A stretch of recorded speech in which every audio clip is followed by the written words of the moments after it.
Hello, I'm really pleased that we can join you as part of Education Northants.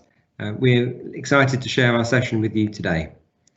My name is Steve Roddy. I'm a head teacher over the border in Leicestershire at Church Langton Primary School, and I'm also director of Learnat Associate Research School.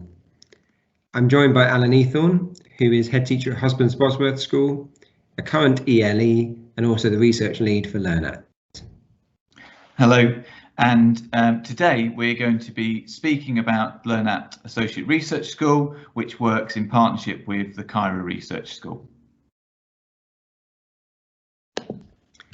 So the Research School Network is funded by the Education Endowment Foundation, and I'm sure many of you will have had the opportunity to utilise the resources made available by the EEF, but also may have participated in partnership work with them in the past.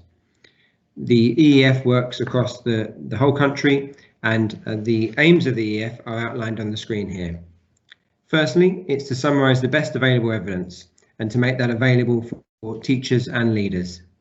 This is done through the Teaching and Learning Toolkit that I'm sure many of your schools have already made use of. It also involves the generation of new evidence, sharing what works, both to help improve teaching and learning across schools. This can be through funding independent evaluations of high potential projects, and there are many different projects ongoing at the moment, some of which you may have already taken part in. The further element of that is to support teaching leaders across the country to make use of evidence, making that available, and that can be through multiple sources, including the Research School Network. The network covers the whole of the country, and each research school or associate research school is allocated a particular area to work within. Learnat Associate Research School is linked to Cairo. Cairo are based in Lincolnshire, and Learnat Associate Research School covers initially Leicestershire, Leicester and Rutland, and we're now really pleased to say that we're working in Northamptonshire as well. Thank you to those of you who've already engaged with us. I know we've already had some partnership development work going on, and we're really excited about what can come next in the opportunities available within the region. So just a word now to think about the way in which evidence can be used to support development within schools. We know that evidence provides the best bets to help teachers and leaders to make informed decisions, but we really value the element of professional expertise. We know that the evidence that can be used to support school improvement across schools will only be effective when considering the context within which you're working.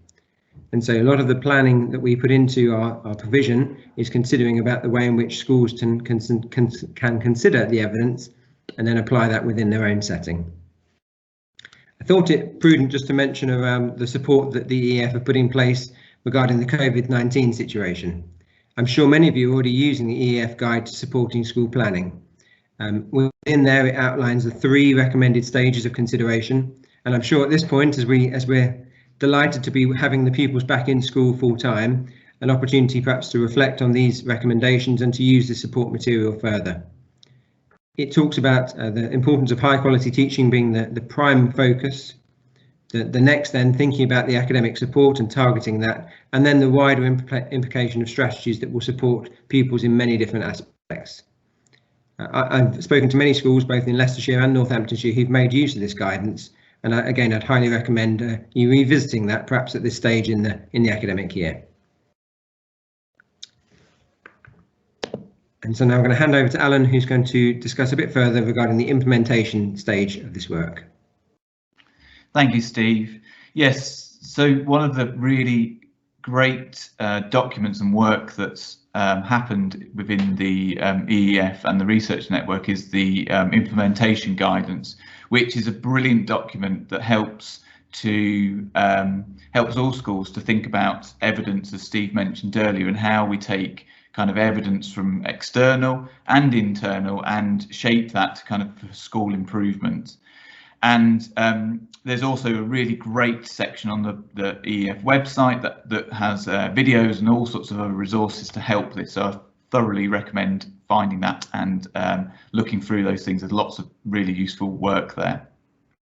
So the implementation guidance simply looks like this, and we all know from our time as leaders and teachers in schools that implementation and good implementation is a kind of a mixed bag and can sometimes be done really well, and sometimes it just doesn't work particularly great.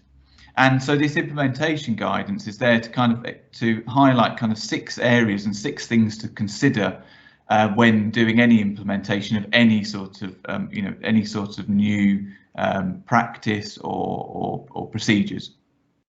So just very quickly, the first kind of area talks about just how important it is that implementation is treated as a process and not an event, and just understanding that planning that goes into that in those initial stages is really important and just helps us to really know what's going to happen. What are we going to do? Have we considered how we're going to evaluate this? Have we got the resources? All of those kind of things need to go in that kind of thinking about it as a process. The second area there talks about how the kind of how for any implementation to be successful, a lot of that comes down to that leadership environment and school climate to allow those things to happen. And so that section explores some of that work. And just like we are here today with Educating Northants, that kind of professionalising ourselves and kind of giving us the opportunities to think through these problems and creating those environments for that to happen in schools up and down the county and across the country. The third area is really important, and I think particularly at the moment is really important, that often in schools we make solutions for problems that don't exist sometimes. And so the exploration phase of implementation is really important to take some time to really analyse what things are what things are not working brilliantly, what are the problems, and helping to really focus in on kind of particular bits that seem to be causing the most problems. And so that's a really important part of this whole process. And then from there, as you move then from there into the kind of preparation phase of what sort of things will we do here, what sort of time frames are we talking about, what resources will we need, how will that plan, how will we fit all of the kind of professional development opportunities in, how will that look. And also it's a really important time to decide on is this the right time to kind of work on this thing. If we've got 23 different priorities, is this the right time to have another priority and to really focus in on maybe we need to do less better. So it's a really important phase as well. And then from there, moving into the kind of delivery. So having done that planning and that preparation, how will we deliver it? How will we make sure that teachers' subject knowledge is kind of increased? How will we make sure that happens over time and in a collaborative way, and making sure that kind of iterative coming back to things and making sure that it has the best chance of being embedded happens.